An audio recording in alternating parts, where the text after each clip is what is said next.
The definition of discard is to get rid of something considered no longer useful or desirable. If you're new to sourdough, you probably think of sourdough discard in much the same way.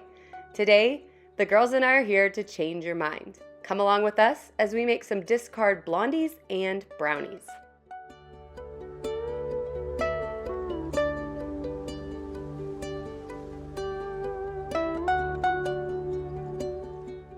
April 1st is National Sourdough Bread Day. Who knew there was actually such a thing? Although I know there's almost a day for everything at this point. Well, I decided that while bread is the main focus of sourdough, it's not the only focus. And finding a way to adequately use the discard is one of the keys to continuing to keep your starter up, as well as to find other ways to usefully incorporate the beauty of fermented grains into your diet. My kids were super excited about this plan because most typically they get all of their sweets at their granny's house or their nan's house. So to be making blondies and brownies at our house was a real treat. But that also means we have a lot to live up to when it comes to something that they love so much. Now, to get started with the blondie recipe, we melted a half cup of butter, or 113 grams, over on the stove, and I went ahead and got it to the browned state. So we let it kind of foam up a little bit and then go ahead and just continue until it got that kind of nutty smell that comes along with brown butter. And then I added 200 grams or 1 cup of dark brown sugar, 2 teaspoons of vanilla extract, 1 egg, and this is 56 grams of sourdough discard. Now, I will go ahead and put a link to this recipe down below. You can do US customary measurements or grams, whatever works best for you. I tend to do a little bit of both just depending on what the day is, but when I need something super specific, I love to measure everything out and get it prepared ahead of time just to make sure that throwing everything in at one time is a lot easier, specifically with all the little hands that I always have around to help.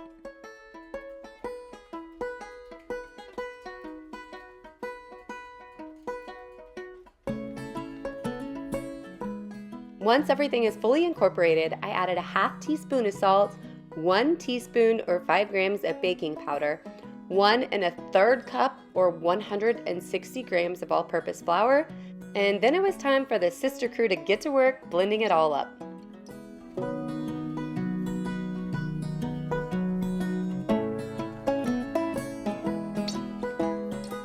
I mentioned earlier that blondies are a family favorite, so this guy's coming in to check and make sure everything's looking just as he had planned before the day got started. Now, little Miss Tiny Helper here is just exasperated with the thought that she had to stir even more. So she kind of quit on us, and Big Sister had to take over with both hands.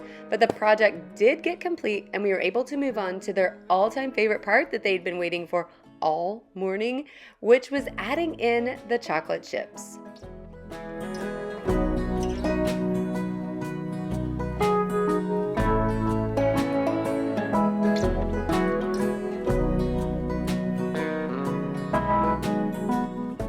With the batter fully incorporated, I added it to an 8x8 greased baking dish. You can use parchment paper if you want to easily be able to pull these out after you slice them, but we don't really have any issues leaving it in the 8x8, and I like to reduce as much as possible on my paper products, which I'm not always so good about, but I do tend to use a little less parchment than more. Now, once this was all put out into the pan and spread evenly, I baked it at 325 for 35 to 40 minutes, just until the center bounce back a little bit when you touch them and a toothpick comes out clean. While our focus today is clearly on brownies, I did want to mention just a few other things that we really love to do with sourdough discard. One of my favorites is a pizza crust. We also really love discard crackers, and you can even make a really great cobbler with it or many other recipes. One of my favorite things about this channel is actually the comments that I receive below my videos every time I post. If you have a favorite discard recipe, would you mind sharing? Not only would I love to try it out, but I'm sure many others watching this video would love to see what is working well for others in their homes as well. Finding a new way to incorporate discard is always a win, and I thank everyone who takes a moment out of their day to put their information down below. Okay, on to the brownies, and I do have a little twist on this, so hang out because you might love what I'm about to share. This recipe calls for 113 grams of butter or 8 tablespoons, which is a stick usually, 12 ounces or 340 grams of semi-sweet chocolate chips, half cup or 40 grams of cocoa powder, 2 teaspoons or 10 grams of vanilla extract, 2 large eggs plus 1 yolk, 1 cup or 200 grams of sugar, half cup or 110 grams of dark brown sugar, half cup or 125 grams of sourdough discard, 1 cup or 120 grams of all-purpose flour, plus 1 teaspoon or 5 grams of salt. Now this recipe will go in the oven at 350, so I would need to crank my oven up just slightly from the Blondies that are in process right now, except for we're actually going to turn these into brownie waffles to serve right out of the waffle maker with delicious ice cream melted all over the top. So I'm not preheating my oven for the brownies, I'm preheating the waffle maker.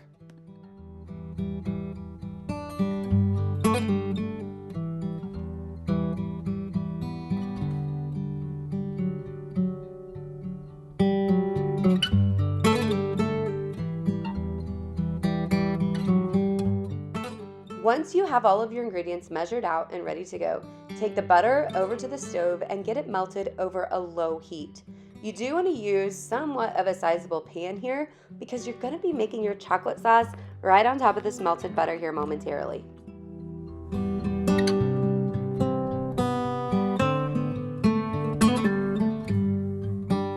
Once your butter is thoroughly melted, add the cocoa powder, vanilla extract, and the chocolate chips, and keep that heat on low, stirring until it turns into a really nice smooth sauce with all of your chocolate melted. Once your sauce reaches the desired consistency, go ahead and turn off the burner and slide it to the back. This gives it an opportunity to cool down before you add it to the finished batter here momentarily.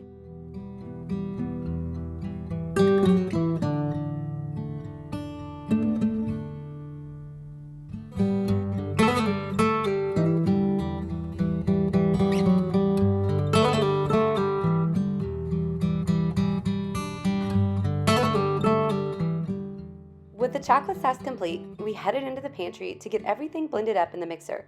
So we have 2 eggs plus 1 yolk, plus both the brown and white sugar. Blend this up for 5 to 7 minutes and you'll notice a drastic change on what it looks like from the time it went in. Once that's complete, then we'll go ahead and add in the chocolate sauce.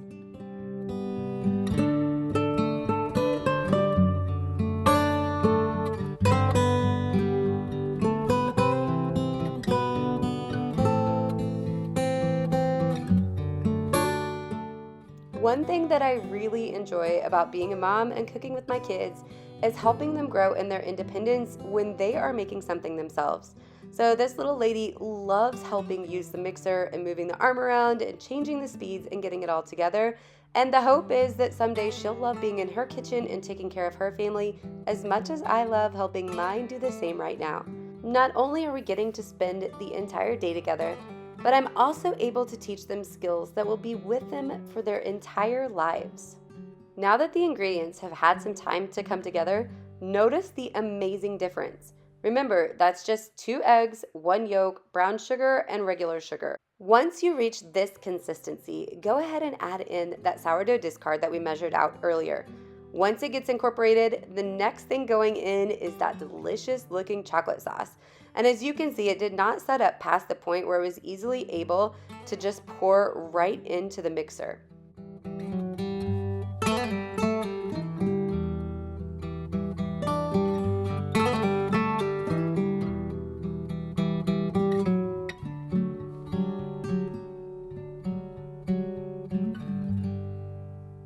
Once the chocolate is fully incorporated, go ahead and add those remaining dry ingredients, the flour and salt, until just barely incorporated.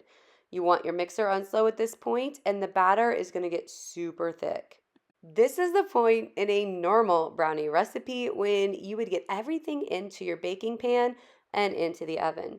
But we wanted to experiment, and I'm going to tell you the reason behind the experiment, which was recently we made banana bread waffles, and they turned out absolutely amazing. The reason we did that is because the time that it takes to make the banana bread isn't something that my kids really enjoy. They don't like waiting for it to bake, and they sure don't like waiting for it to cool down. Well, when we made those banana bread waffles, we got to skip all of that, setting the timer for around 6 minutes, and those banana bread waffles turned out beautiful. They were delicious, and they were ready to go instantly without having to wait on the cool down. With that being the inspiration, let me show you a little bit about what exactly happened. So we are using a green pan waffle maker, which gives us the option to dial in not only the color of our waffle, but also the texture. If you want it soft or crispy, we have all of those options at hand. Now, that is a little bit hard when you're using something dark to decide how dark you want it, but the goal here was to make sure that our waffles were crispy enough on the outside to make a really nice bed for a delicious scoop of vanilla ice cream to melt on top, kind of like a brownie sundae.